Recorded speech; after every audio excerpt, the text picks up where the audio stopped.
भारत का इतिहास अनगिनत रहस्यों, आध्यात्मिक ऊर्जा और बिल्कुल अचरज में डाल देने वाली वास्तुकला से भरा पड़ा है। लेकिन आज हम जिस जगह की बात करने वाले हैं वो एक अलग ही स्तर पर है।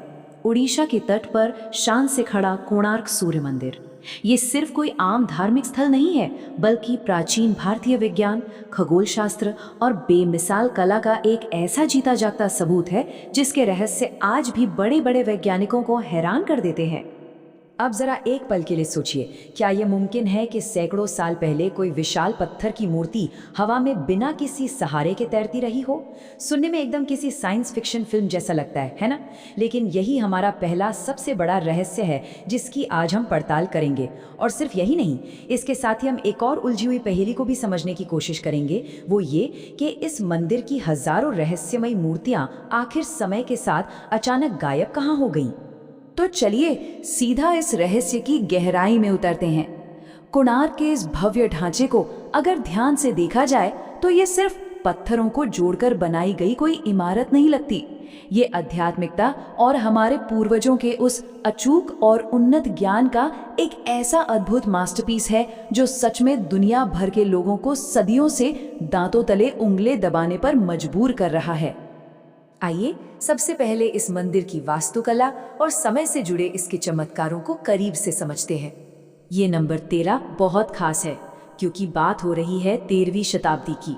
यही वो समय था जब पूर्वी गंग वंश के बेहद प्रतापी राजा नरसिंह देव प्रथम ने इस महाकाय और भव्य ढांचे के निर्माण का आदेश दिया था।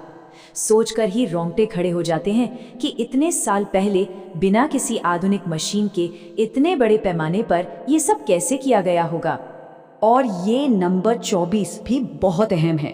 दरअसल पूरे के पूरे मंदिर को इस तरह से डिजाइन किया गया है जैसे स्वयं सूर्यदेव का अपना विशाल रथ सीधे आसमान से धरती पर आ गया हो। इस भव्य रथ में पूरे 24 विशाल पहिए लगे हुए हैं और ऐसा लगता है जैसे 7 घोड़े इसे पूरे वेग से खींच रहे हों। लेकिन रुकिए, ये पहिए सिर्फ रथ को सुंदर दिखाने के लिए बनाई गई कोई सजावट बिल्कुल नहीं है। असल में ये प्राचीन काल की घड़ियां हैं जिन्हें हम सनडायल कहते हैं। जब सूर्य की किरणें इन पहियों पर पड़ती हैं तो जो परछाई बनती है ना, उससे समय की बिल्कुल सटीक गणना की जा सकती है, एकदम आज की घड़ियों की तरह। ये इस बात का बहुत बड़ा सबूत है कि हमारे प्राचीन भारतीय वास्तुकारों और वैज्ञानिकों की खगोल विज्ञान पर कितनी जबरदस्त पकड़ थी। और इससे भी ज्यादा चौंकाने वाली बात पता है क्या है? इस मंदिर का मुख्य गर्भगृह कभी भी पूरी तरह अंधेरे में नहीं रहता था। पत्थरों को और पूरी वास्तुकला को कुछ इस तरह से मापा गया था कि सूर्योदय की पहली किरण सीधे अंदर आकर सूर्यदेव की प्रतिमा पर ही पड़ती थी। आज के बड़े बड़े आधुनिक इंजीनियर भी इस बात को देखकर पूरी तरह से चकरा जाते हैं कि बिना किसी आधुनिक तकनीक के इतनी परफेक्ट कैलकुलेशन आखिर कैसे मुमकिन हुई। खैर, अब आते हैं अपने पहले और सबसे चर्चित रहस्य पर, वो रहस्यमयी चुंबकीय पत्थर। अब यहाँ पर लोक कथाओं और असली इंजीनियरिंग के बीच एक बहुत ही दिलचस्प अंतर देखने को मिलता है।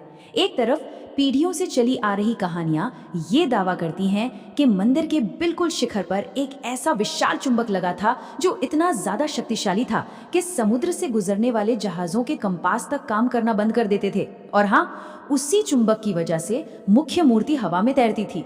वहीं दूसरी तरफ इतिहास और विज्ञान हमें बताते हैं कि मंदिर के कोर में भारी मात्रा में लोहे की विशाल बीमों का इस्तेमाल हुआ था और हो सकता है कि इन्हीं धातुओं की वजह से वहां इतना मजबूत चुंबकीय प्रभाव पैदा हो गया हो। कई थ्योरीज तो ये भी कहती हैं कि जब जहाजों को इस चुंबकीय प्रभाव की वजह से अपना रास्ता भटकना पड़ा तो विदेशी आक्रमणकारियों या फिर अंग्रेजों ने अपने समुद्री रास्तों को सुरक्षित करने के लिए उस मुख्य पत्थर को ही वहां से हटवा दिया। हालांकि सच तो ये है कि इसका कोई भी पक्का ऐतिहासिक सबूत हमारे पास नहीं है, लेकिन फिर भी जहाजों की दिशा भटकाने वाले इस जादुई चुंबक की कहानी आज भी लोगों के मन में खूब रोमांच पैदा करती है। चलिए अब रुख करते हैं हमारे दूसरे बड़े रहस्य की तरफ, वो गायब मूर्तियों की अनसुलझी पहेली। एक पल के लिए अपनी आंखें बंद करके उस समय की कल्पना करने की कोशिश कीजिए जब इस मंदिर की पूरी दीवारें हजारों बेहद खूबसूरत और बारीक मूर्तियों से सजी हुई थी। देवी देवताओं से लेकर नर्तकियां, सैनिक, जानवर और आम जीवन के न जाने कितने भी दृश्य उन पत्थरों पर उकेरे गए थे। वो काम इतना ज्यादा बारीक था कि ऐसा लगता था मानो पत्थर बस अभी बोल पड़ेंगे। लेकिन आज उनमें से बहुत सी कलाकृतियां या तो टूट चुकी हैं या फिर पूरी तरह से गायब हैं। आखिर ऐसा हुआ क्यों? इतिहासकार इस भारी तबाही के पीछे मुख्य रूप से 3 वजहें बताते हैं। पहली वजह 16वीं शताब्दी में हुए आक्रमणों को माना जाता है, खासकर सेनापति काला पहाड़ का हमला, जिसमें कहा जाता है कि मंदिर को बहुत भारी नुकसान पहुंचाया गया था।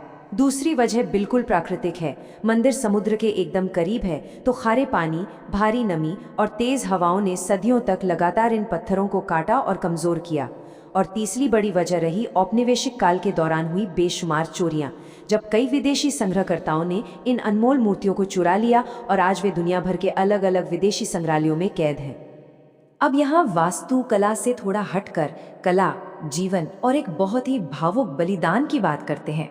अक्सर मंदिर की दीवारों पर मौजूद कामुक मूर्तियों को लेकर काफी चर्चा होती है, लेकिन इसे अगर हम प्राचीन भारतीय संस्कृति के नजरिए से देखें तो काम या शारीरिक इच्छाओं को जीवन का एक बहुत ही स्वाभाविक और पवित्र हिस्सा माना जाता था।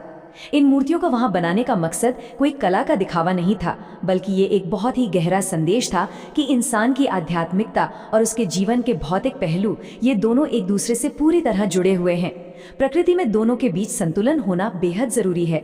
और जब इस मंदिर के निर्माण की बात आती है तो एक 12 साल के बच्चे धर्मपद की भावुक कहानी के बिना ये पूरी नहीं हो सकती।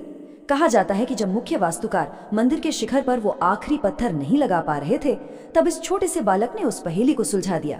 लेकिन बाकी कारीगरों को राजा के गुस्से से बचाने के लिए उसने समुद्र में कूदकर अपनी जान दे दी।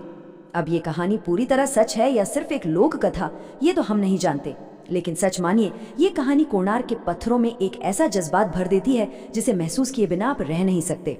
इन सभी कहानियों और रहस्यों को समेटे हुए अब हम आते हैं इस मंदिर के वर्तमान स्वरूप पर। आज ये महान ढांचा एक यूनेस्को विश्व धरोहर स्थल के रूप में हमारे सामने शान से खड़ा है।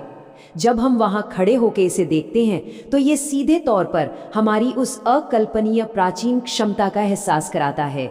इसके टूटे हुए स्तंभ और खामोश दीवारें आज भी हजारों साल पुराने वैज्ञानिक और आध्यात्मिक इतिहास को अपने सीने में दबाए हुए हैं। ये खंडर उस सुनहरे दौर की गवाही देते हैं। और इस पूरी चर्चा के अंत में एक बहुत ही जबरदस्त सवाल उठता है। कई लोगों का और स्थानीय कहानियों का ये मानना है कि मंदिर के नीचे अभी भी कुछ ऐसे गुप्त कक्ष या तहखाने मौजूद हैं जिनकी अभी तक पूरी तरह से पुष्टि होना बाकी है। जरा सोच कर देखिए, उन अंधेरे और सदियों से बंद कमरों में हमारे प्राचीन विज्ञान या उन रहस्यमय मूर्तियों से जुड़े ना जाने और कौन कौन से राज दबे हो सकते हैं। ये एक ऐसा सवाल है जो दिमाग को सोचने पर मजबूर कर देता है और हमारी जिज्ञासा को कभी खत्म नहीं होने देता।